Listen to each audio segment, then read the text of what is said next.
Philosophers talk to our times. Memory's special. Slightly self-indulgent, this one. Because it's 13 years today, at this time. Just as the sun is beginning to rise in the full splendour of a May. A May that's strangely cold. That my father died. And 13 years is long enough for him to have passed long since my memory. I don't remember him then clearly. And I certainly don't remember him in my day-to-day actions. I've almost forgotten what it feels like, you see, to have a father. And in a sense, I think that was his greatest legacy. That I wasn't hung up on fatherhood and the great father figure. I'm always slightly shocked by when most of my friends still have their dads. And I wonder what on earth would it have felt like to have had a father who didn't manage to make himself very ill through cheese and alcohol in his early 70s. It's not my fate to ever know, of course. But watching the memories shift in my mind, with my philosophical head on, is always one of those things that I find most interesting. For a long time after my father died, I needed to recreate him. So I did things that he would approve of. We did lots of short-term fostering. He'd have loved that. He'd have loved the fact that I was good at it. Oh, and I responded to Brexit by moving to France and living out his dream retirement for him.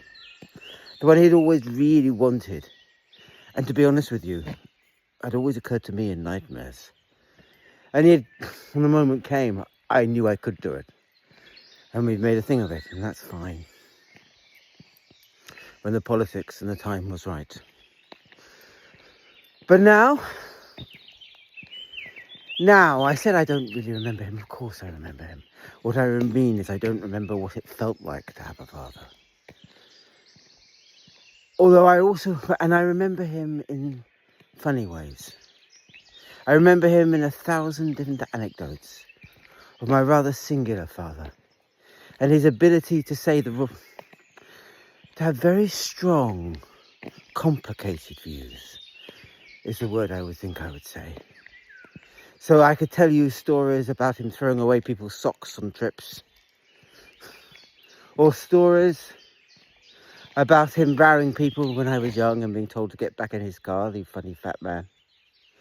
Or I could tell you stories based on mine and his shared teaching experiences of how he was the master at turning around certain kids who education was abandoning, was in the process of leaving, and how he would make them want to learn again. A genius in teaching, my dad. And a pioneer about how you use computers to learn with. And a strange man when it came to eating. You see, father had forced himself. He was borderline autistic, something, Asperger's, some of them these days. And he had schooled himself to look normal. And so faced with a slightly wobbly son like me, my father would meet me with rigid discipline. Which gave me my rigid discipline. The ability to get up very early each morning and rant at the screen in order to keep the chaos away is merely one way I celebrate him. I celebrate him also through a fondness for eating different foods and experimentation and a slight impatience with those that do not do it. And I celebrate him through a certain look I can do. Look into the air and sigh out. I notice at the moment we have my nephew staying. And my nephew has stayed for 2 weeks now. And his tales of his father remind me very strongly of my tales of my father. Because what he remembers about his dad is very much what our dad did. So I remember him second hand through my brother and through the mannerisms my nephew have that either remind me of my father, quite strongly, and are funny to see reflected across a different face as time erupts differently. And then I remember him in that strange fire of memory, that fire that belongs to no time. That is why time and memory are so radically different. The very concept, for that matter, of matter and memory, so problematic. Because memory, time, by definition, is something that once was, the world that was lost, or no longer there.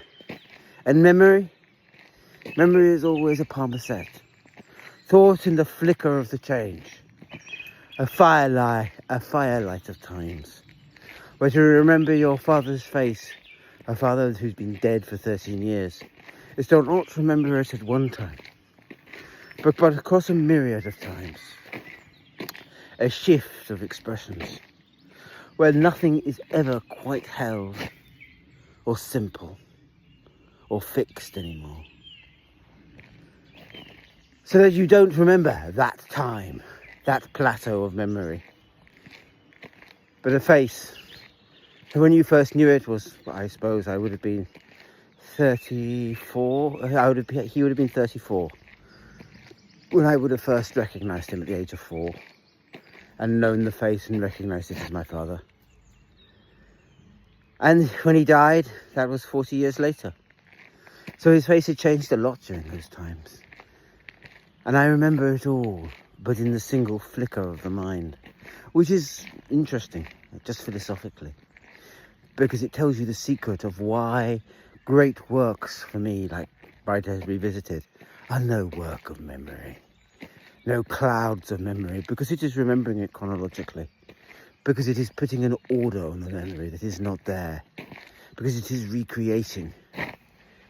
Memory is like the fabric that we bend into shape, a fabric that is always patchwork, always complicated, one time inside another, one memory inside another, one reinvention of what was, inside a not really there but could have been, inside a, well, it might have been, inside a, that's all these times linked together.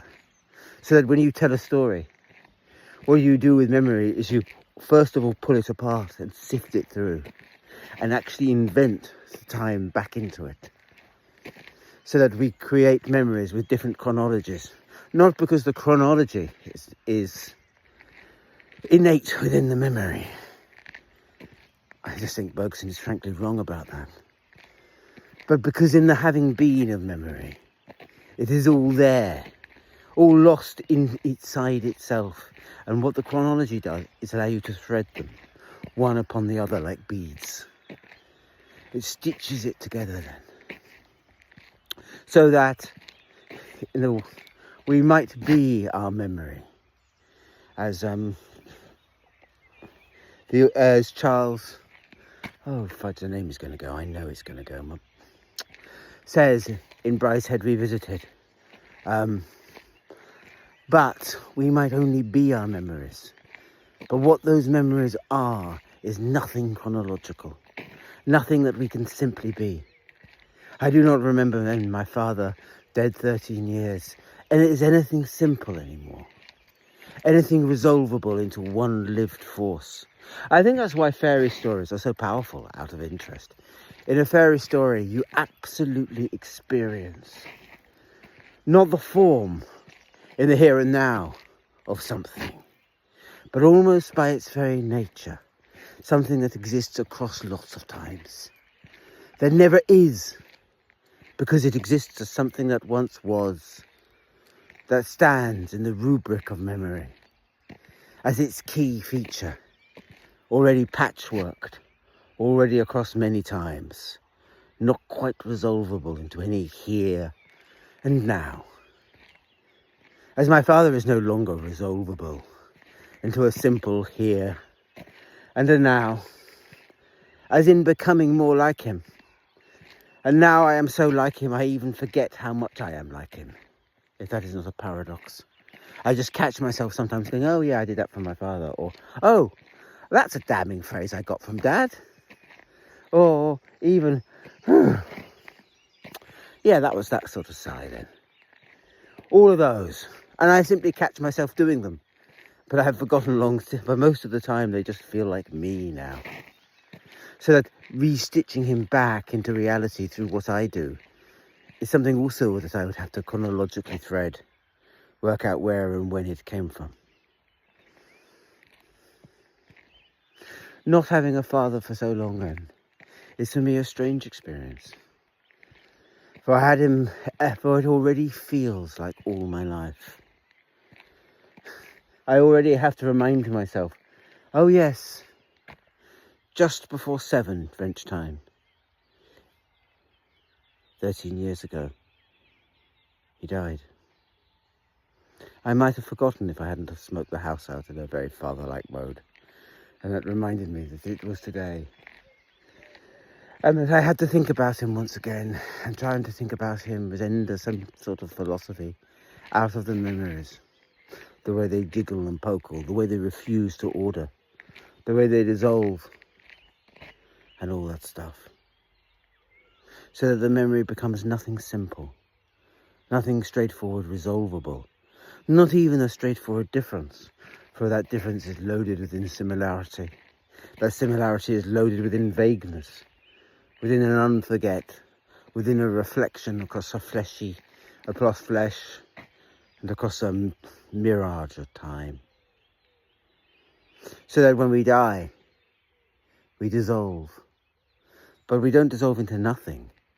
We dissolve into the flickers of memories across generations, as my brothers clearly pass on what my father was to their children.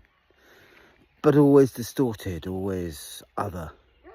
And as we are remembered, we dissolve into that patchwork of time that is never one single thing, into which chronology has to be stitched, into which plateaus of time nailed. For it is the fabric that clothes chronology and not the other way round. Into the beauty of a May morning that is there, even though the world is still cold, there ephemeral in its glory,